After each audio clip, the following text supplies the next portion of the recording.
ये जो हमारे सैनिक जो हमारी सुरक्षा कर, आप उनका पेंशन खा करके आप क्या राजनीति कर रहे, आप क्या उसका प्रचार प्रसार कर रहे, उनका पैसा क्यों नहीं दे रहे। आज हमारे सैनिकों का सम्मान जो हमारी रक्षा करते हैं, हम उनको सैल्यूट करना चाहिए, उनकी जो सेवा का। लेकिन आज वो भीख मांग रहे, आज वो कपड़ा उतार करके हमारे सामने नंगा होकर करके वो जो है गिरा रहे कि मेरा हक दो, मेरा रोटी दो, मेरा जो है जो फंडामेंटल राइट्स है वो दो। बागेश्वर बाबा जो हिंदू राष्ट्र के लिए जो है रथ यात्रा करेगा, जिसको सरकार प्रोटेक्शन देगी, जेट सिक्योरिटी देगी और सत्ता का जो है चीफ मिनिस्टर सभी लोग उसके लिए जो है रोड पे जाएंगे, तो फिर लोकतंत्र कहाँ। तो सरकार ये तानाशाह हो गई है, वर्तमान तानाशाह हो गई है। अब जो सेवक सेवादार चौकीदार अपने को करती है, वो अब अपने को राष्ट्र का बड़ा मालिक कहने लगा है, और जब कोई राष्ट्र का मालिक बन जाए तो राष्ट्र का बेड़ा गर्क होता है। हमारा अपने हक के लिए हम कोर्ट में भी गए थे, कोर्ट में जाने के बाद तारीख पे तारीख ऐसा हमने 20-22 साल निकल गया, अभी तक हमारे उसी में से 16 आदमी मर गए। इस कंपनी ने हमको कोई भी हमारा नुकसान भरपाई नहीं देकर अभी हमको कंपनी से बाहर निकाल दिया। अगर हम देश के अंदर सेवा कर सकते तो क्या एनटीपीसी नहीं ला सकते। हमारे पास वो भी काम थे, हम बच्चों के साथ में आगे आत्महत्या करने की कोशिश करेंगे। एनटीपीसी बाद में आए, उन्होंने हमारा हमको धोखा दिया है। अभी हम लोग महाराष्ट्र से यहाँ तक पहुँचे हैं। एनटीपीसी ने हमको एम्प्लॉय किया है परमानेंट, उनका एग्रीमेंट हमारे साथ हुआ है सबके साथ।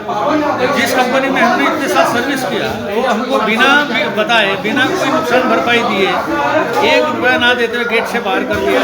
कोर्ट के बंदे को भी इस कंपनी ने झूठा पाड़ दिया। जय जवान जय किसान जय मजदूर का नारा लेके आप लोग जो है प्रेस क्लब ऑफ इंडिया में आज इकट्ठा हुए हैं।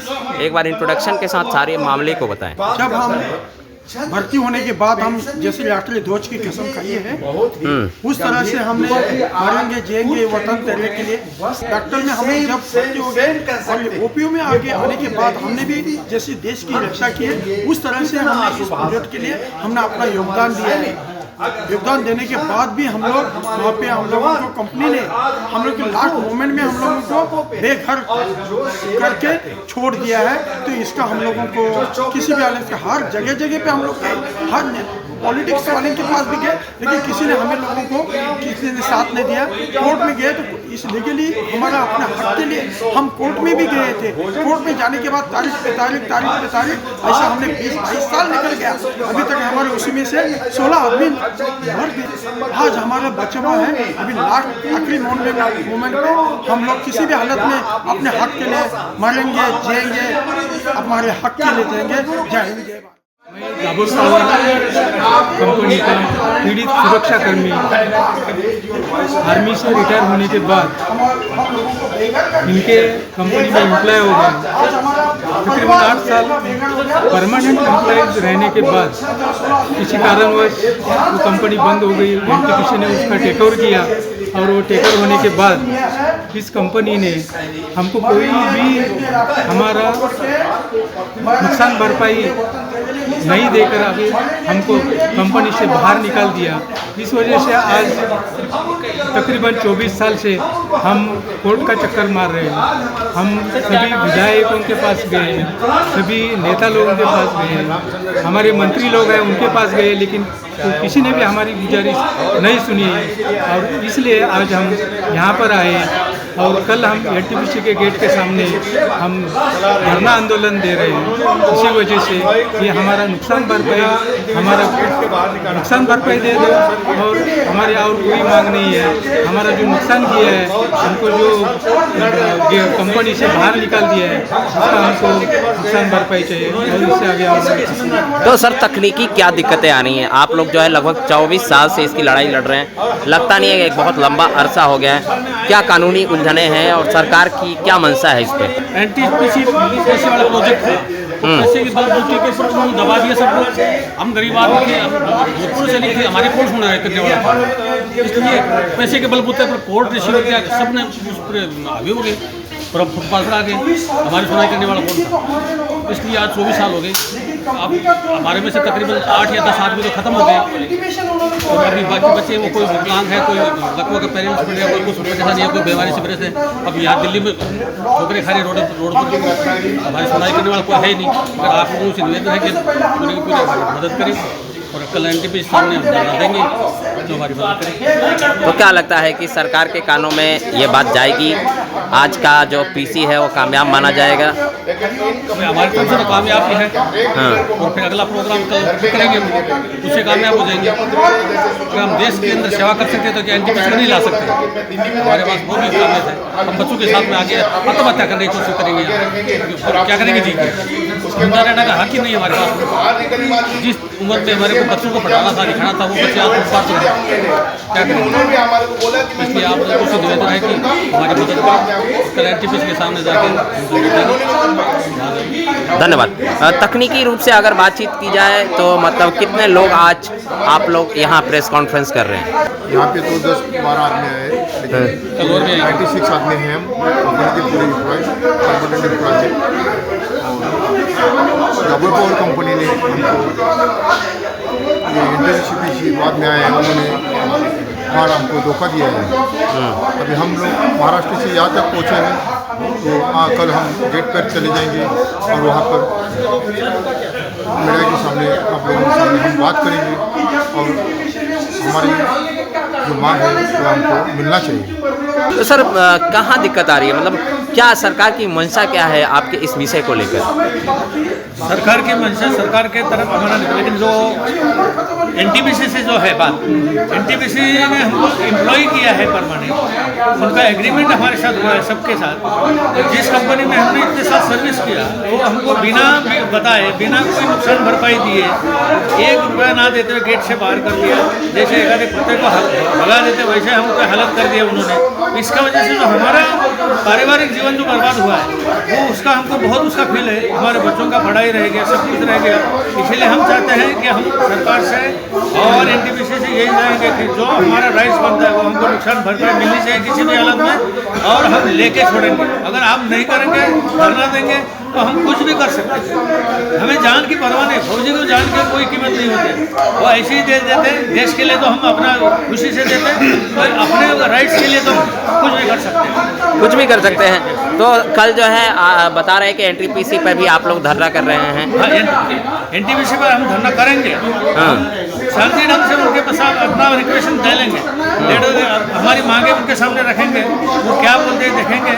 अगर वो मान ही रहे, हमको रिस्पॉन्स दिया नहीं, तो जो हम उसके लिए बाद में कार्रवाई करेंगे वो अभी नहीं करेंगे, वो उस समय का होगा सिचुएशन पर। सर सिचुएशन जो है मतलब किस तरह से गंभीर होता जा रहा है? गंभीर तो यही है कि हम लोग सब अभी 24 साल से लड़ा देने के बाद हमारे बच्चों को इतनी हालत है कि बच्चे हमारे जो अच्छी जगह में जाना चाहिए वहाँ जा नहीं सकते।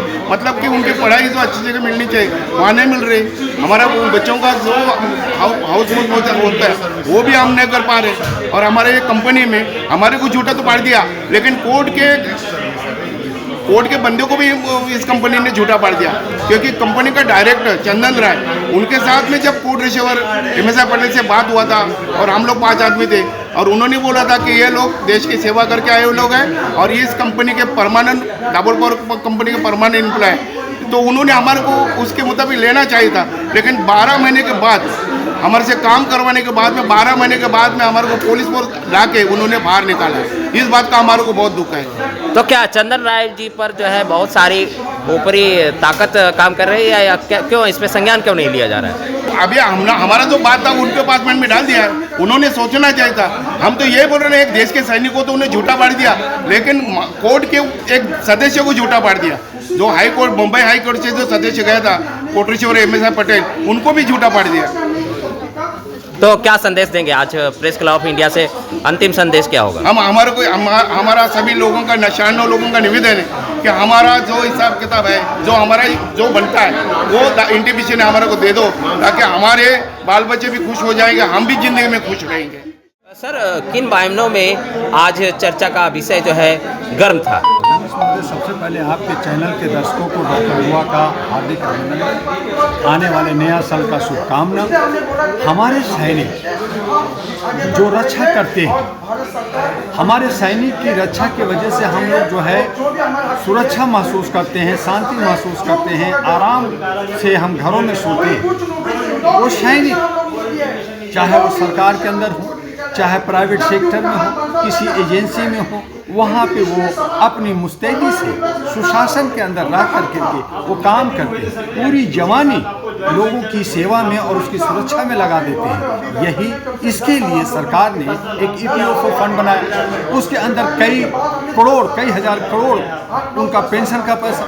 EPS 95 का अशोक रावत हमारे दोस्त हैं, उन्होंने दिल्ली के जंतर मंतर पे, बॉम्बे के आज़ाद मैदान पे, अन्य जगह पे धरना प्रदर्शन किया। 1.5 लाख लोग वो सफ़र कर रहे हैं, उनका 1600 करोड़ रुपया है। और ये जो 5500 जो हमारे सैनिक जो महाराष्ट्र से आए, ये जो NTPC में कर रहे हैं, 24 साल से इनका पेंशन, ये नहीं करें कि आप मुझे कोई पैसा दे दो, ये नहीं करें कि आप मुझे जो है 1600 करोड़ मेरे माफ लोन लिया है, फैक्ट्री लगाया है, तो माफ़ कर दो, अडानी की वजह से माफ़ किया। ये नहीं कह रहे, ये कह रहे हैं कि मैंने जो सेवा दी है उसका जो पेंशन है, जिससे मैं अपना बीड़ी पी सकूं, अपने नाती पोता छोटे बच्चों को हम खिला सकें। क्योंकि वो जब टॉफ़ी मांगते हैं, वो जब हमसे बिस्किट मांगते हैं और मेरे पॉकेट में पैसा नहीं होता तो मुझे शर्म महसूस होता है।